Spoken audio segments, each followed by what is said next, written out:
Hello students, today we are going to study about triangles, which is the next part of the chapter Basic Geometrical Ideas. A three-sided polygon is called a triangle. Here we can see a triangle XYZ. This triangle can be named as triangle XYZ. Here in this triangle, X, Y, Z are the vertices of this triangle, as well as angle X, angle Y and angle Z are the three angles of this triangle, as well as side XY, YZ and ZX are the three sides of these triangles. Same like closed figures and angles and polygons, triangle also divides plane into three parts. One is interior of the triangle, another one is exterior of the triangle, and third one is triangle itself. And hence we can say that a triangle has three vertices, three angles and three sides. Students, let's solve one question now here. Here one figure is given and from that we have to identify three triangles. So let's solve this example now. Students, here we can identify three triangles easily. See here, one triangle is ABC. Okay, second one is ACD. Okay, this one, as well as third one is A, B and D. So we have here three triangles, and that three triangles we can name as in this way: triangle ABC, triangle ACD and triangle ABD. ABD. Students, see here one more question. Write the names of 7 angles. So which are those angles? So we can see here, see 1, 2, 3. Okay. Then 4, 5, 6 angle we got. But we want 7. Okay. This one bigger one. Okay. Total 7 angles we have now here. Okay. That angles we can name here as, see here, angle BAC, angle BAC, then angle ACB, then angle CBA. Okay. Now ACD, then CDA, and then angle DAC, and last one angle BAD. Next part is quadrilaterals. A four-sided polygon is called quadrilateral. Here you can see PQRS is a quadrilateral. Students, a quadrilateral have 4 vertices. Which are those? P, Q, R, S. 4 vertices. P, Q, R, S. As well as it has 4 angles. Angle P, angle Q, angle R and S. Angle P, Q, R and S. 4 angles, 4 vertices and 4 sides. Which are those? PQ, QR, RS and SP. Here like this we can write sides PQ, QR, RS and SP. Students, same like angles, triangles, closed figures, a quadrilateral also divides one plane into 3 parts. One is interior of the quadrilateral, second one is exterior of the quadrilateral, and third one is boundary itself, means quadrilateral itself. Students, let's solve one example here now. Draw a rough sketch of a quadrilateral ABCD and state 2 pairs of opposite sides. So draw here one quadrilateral ABCD. Okay, and then see here AB, BC, CD and DA are the 4 sides of quadrilateral. In that we want to find out here opposite sides. So here see AB and CD are the opposite sides. So one pair we got AB and CD. Second pair is that BC and AD. They are opposite to each other, right? Here also these 2 sides are opposite to each other. So AB and CD is the one pair and second pair is that AD and BC. Okay.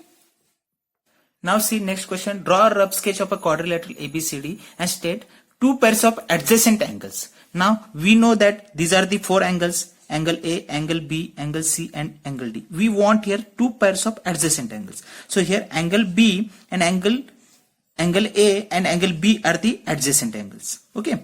Angle A and angle B.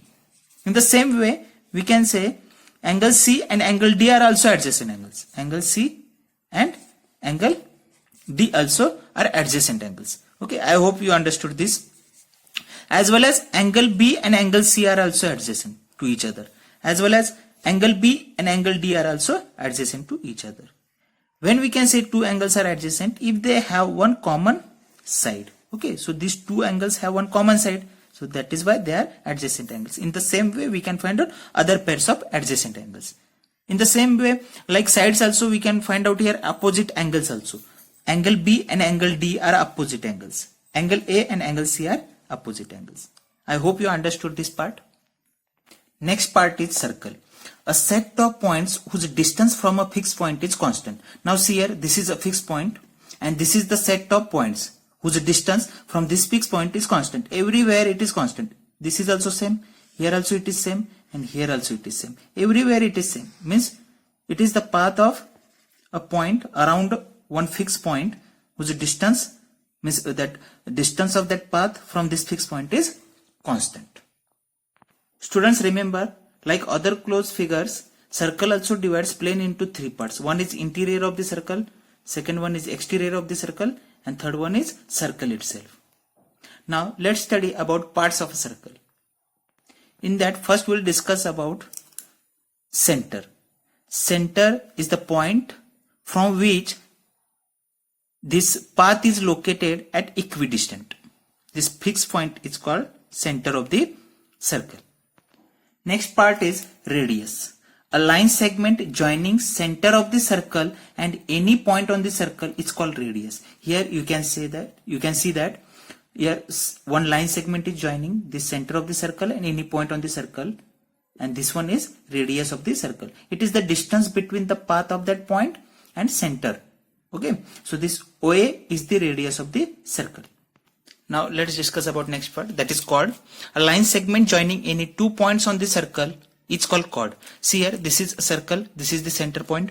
So here this C point and D point, a line segment joining these 2 points, it's called a chord. Means a line segment, any line segment which joins any 2 points on the circle, it's called chord. Next one is diameter.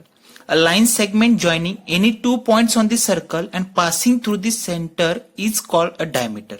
See here, a line segment which joins any 2 points on the circle but which pass through the center of the circle is called what? A diameter. Here we can name as AB. Okay, so here AB is a diameter as it joins any 2 points on the circle and passing through the center of the circle. And remember, AB is a chord also, as it joins any 2 points on the circle. Okay, and it is diameter is the longest chord of the circle. Let's see now next part, an arc. A portion of a circle is called an arc. Now here students, you can see this is a circle and this is the center point of the circle. Okay, so portion between these 2 points C and D is called arc and it is noted as CD in this way. Okay. Now let's see next part, that is sector. Region enclosed by an arc and 2 radii is called sector. Now students, you can see in this circle that this region, okay, enclosed, which is enclosed by these 2 radii and 1 arc is called a sector. Next is segment.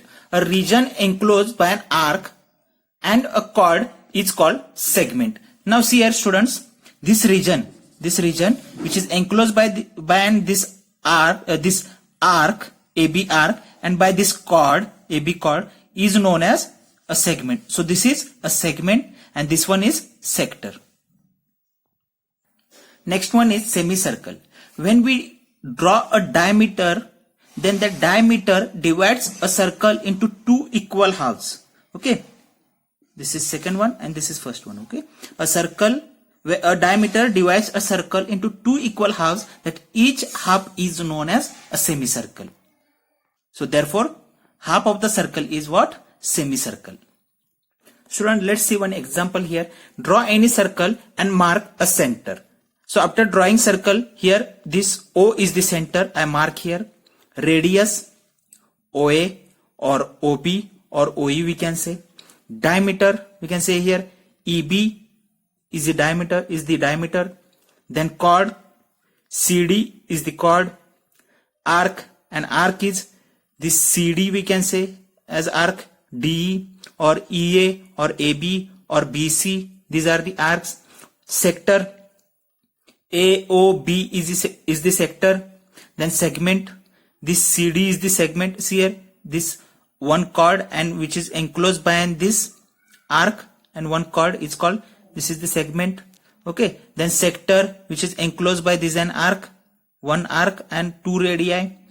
Then a point in its interior. Here we can mark any point in the interior as P, or any point in the exterior, that is Q. In this way we can mark these given things in the circle.